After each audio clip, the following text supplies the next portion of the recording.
one of the caveats that I do have some personal information that I did get personally involved in was some information that had to do with the Stargates and Looking Glass, and more specifically the 2012 problem with those projects.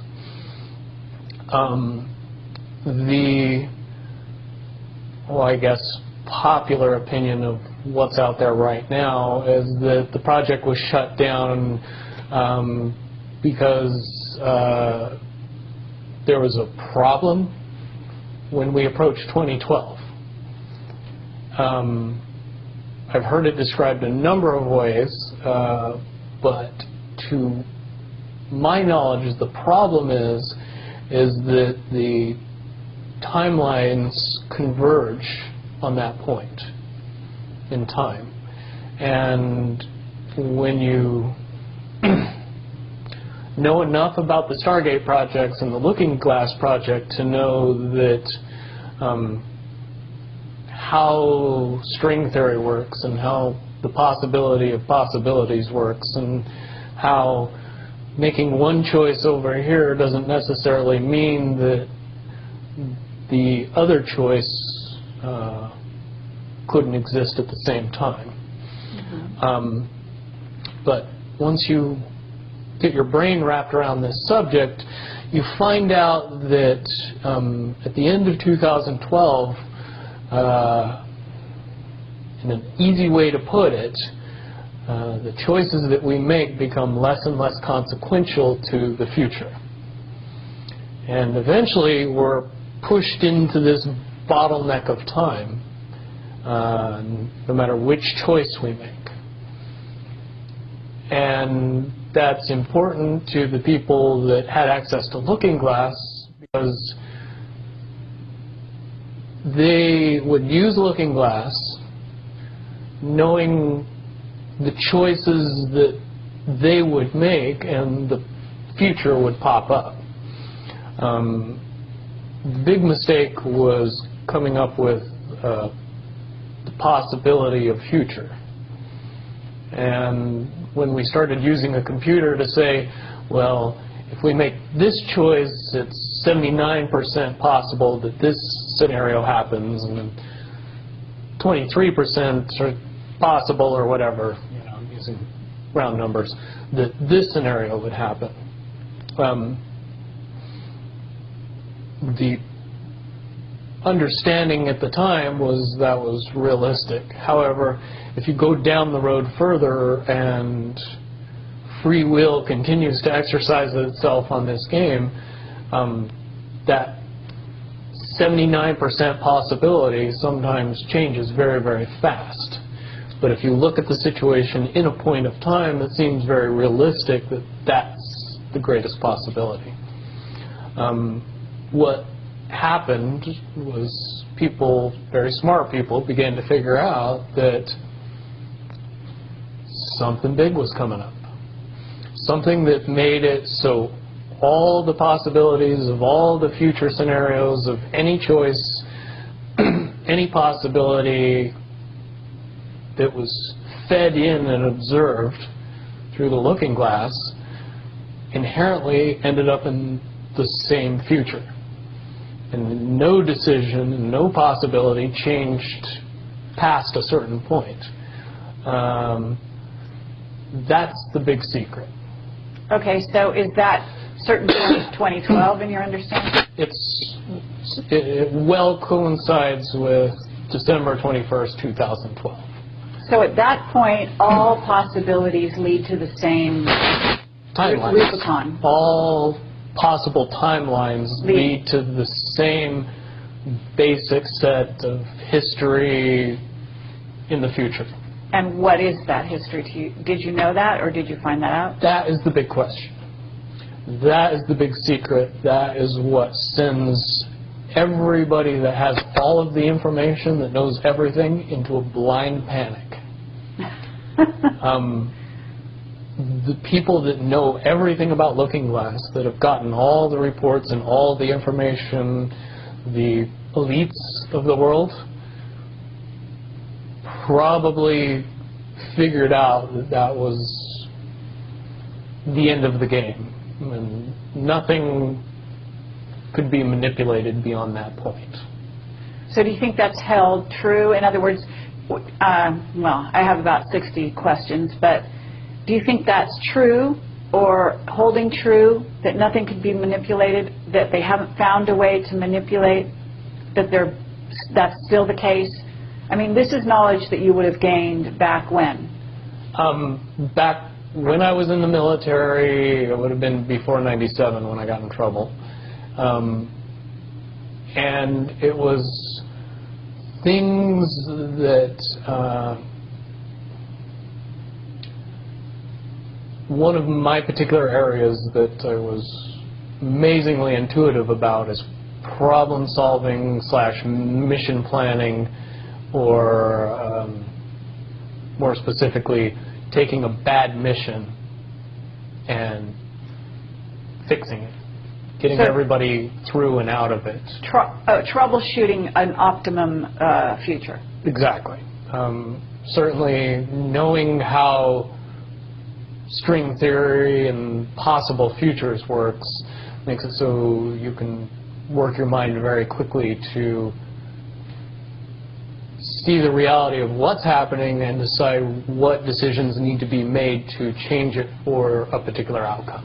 Okay, but at a certain point you said that even the powers that be, so to speak, realized that having even abilities such as yourself, you're talking about, which they, in theory, had even using a computer or looking glass. Right, they had to use a computer to do it. Right, so in essence, but at a certain point, it's still an end game. It's still, they cannot go beyond a certain point. At a certain point, after they're done hearing the computer tell them, this is what's going to happen, over and over and over and over again, all they become focused on is, how do we fix it? Why? What is this that's going to happen? Do you know that? The inevitable contraction of the timelines. But what does that mean for this reality? Do you know that? I don't know that. What I do know is that I was called in and asked to solve this problem, this timeline contraction problem. And I eventually did my due diligence and did all the investigating, and basically only had one piece of information, and that was reinforcement. The computer's right. The timelines will contract down to some inevitable thing that you guys won't tell me about, so I can't help you. But what you're basically, you came back with was, it is inevitable, whatever it is. There is an inevitable event. It's been forecast, it's been predicted, it's been fed to us in a slop trough of what they want us to believe will happen. But they don't actually However, know. They don't actually have control over what happens. They only have control over the reaction, and it seems that no matter what they try to do to cause their desired reaction, it's going to have an opposite effect. Interesting. Now, it's much, much easier for me to explain today what that process is as opposed to back then. But if I had to give it a name, I would say it's the awakening process. It's an evolution of consciousness that cannot, will not, and no matter what decisions or possibilities are injected into the equation, eventually it all resolves down to us all learning the truth and becoming aware of this massive dam of lies that has been built that keep us from knowing massive volume of information that we should otherwise possess. Okay, well that's very, very monumental to be told that from a person in your perspective, who's had your background and your exposure to Looking Glass and possible parallel futures, that they do converge.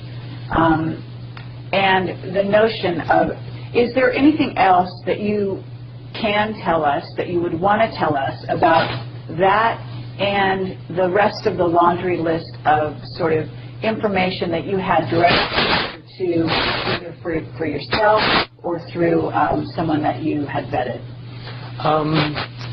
The biggest cherry on top of all this conversation would be a synopsis to say that if I could convince everybody out there that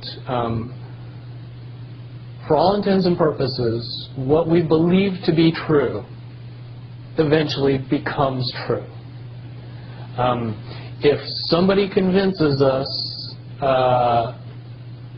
that a major disaster is going to happen in the very near future, a major disaster happens in the very near future. If we don't buy into that fear and accept that there is really nothing that we know is going to happen, and accept of whatever happens, that makes the convergence of the timelines happen as naturally as possible. Any attempts to try to go away from this one inevitable conclusion, I again see as a new beginning, an end of this reality, the beginning of something that we can't even possibly understand based on the level of our beliefs currently. But when all of that information comes flooding out, there's going to be no denying what's true and what's a lie or what's illusion. We won't have the choice to believe that 9/11 happened because of a bunch of terrorists, because we'll know exactly what's happened. Basically what we're experiencing right now is two master chess players sitting at the board. And one of them looks down at the board and sees that he's in checkmate in 7 moves. And he looks across at his opponent, and he knows that his opponent sees it too. So there's no getting out of it. So at this point, the loser can only prolong the game. The game, both players know the game is over. It's only a matter of time before he does this, and then you're forced to do this, and then he's forced to do this, and eventually checkmate.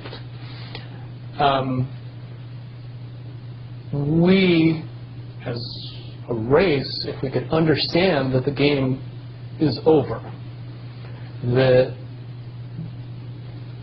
based on the rules of the game, the bad guys have already lost, the good guys have already won. Yes, there's moves left on the table, but those moves are being forced by the player that is going to win. The only way that checkmate can't happen is if the player that's winning makes a mistake.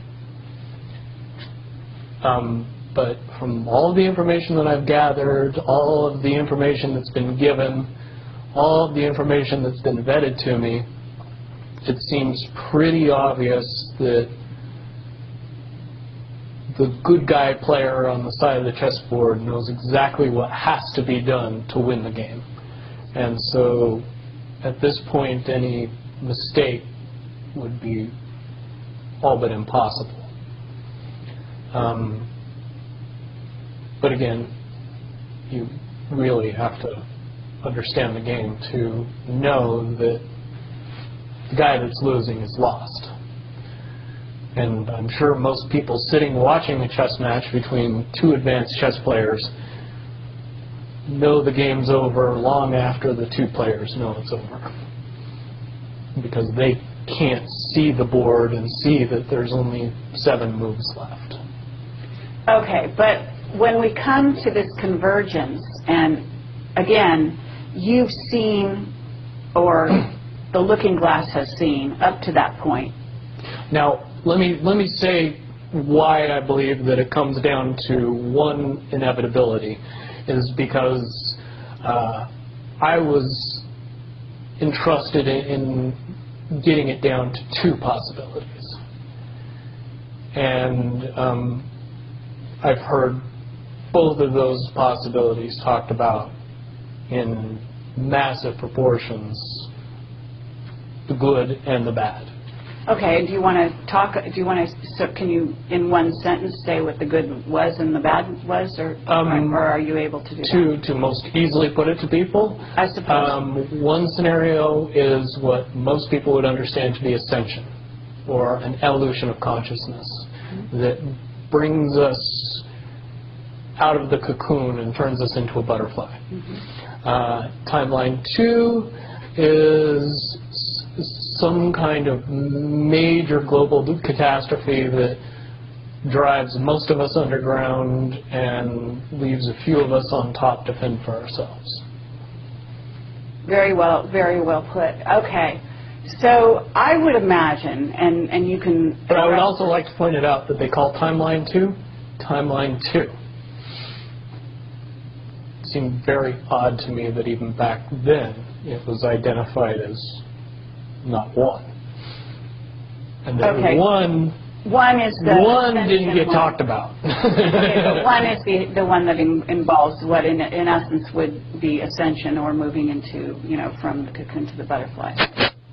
Okay, but I believe, based on what you're telling me, that they would have used a lot of people like you that had a proclivity for being able to see the future, to be what is a sort of an advanced psychic remote viewer, whatever you want to call that, and looking glass, to posit these potential futures, to go up to that point and to view it, and that you're just one of many. Wouldn't you agree? I would agree. And back in 1991, when I began my little adventure in the military, I would say that it was pretty obvious that there wasn't very many of us. However, you go 20 years into the future and you find out that it's coming to the point where there's a lot of people that have that ability, that are inherently realizing that ability, and are able, through some unknown extraordinary means, to develop that ability inside themselves without any outside help or assistance. And it's quite obvious that as far as advanced intellectual abilities, as far as simple intelligence levels, and cognitive skills of the human race has increased exponentially in the past 20 years. And people that were 10 years old in 1991 are now 30 years old and fully awake and conscious of this burning inside that says, I am a lot more than what I see in the mirror. Absolutely. Okay. I do have a question in regard to what the military-industrial complex has been working on. Because with the knowledge that you say they have, assuming that they have this level of knowledge that you're talking about, right? In other words, of the timelines converging and the fact that there was going to be something. And I don't know if you saw the movie or the TV show Fast Forward. I mean, but there's been so many possible, scenarios in that regard.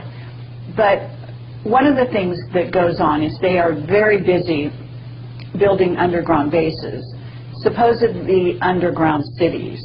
And so they seem to be hedging their bets for the negative timeline and putting their emphasis there.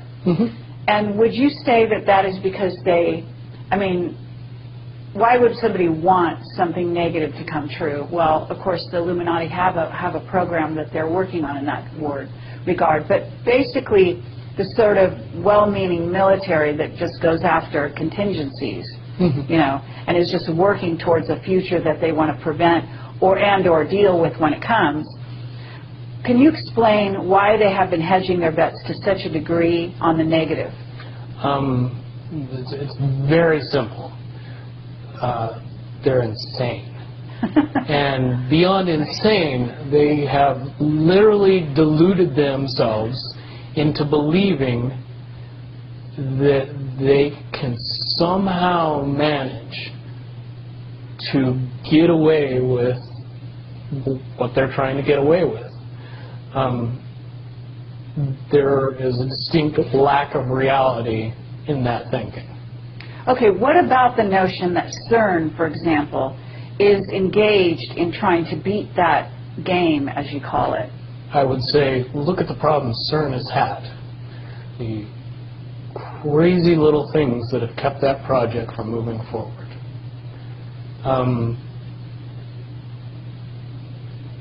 Certainly they have never even come close to getting that project to the level that they want it to be to do what they really want to do with it.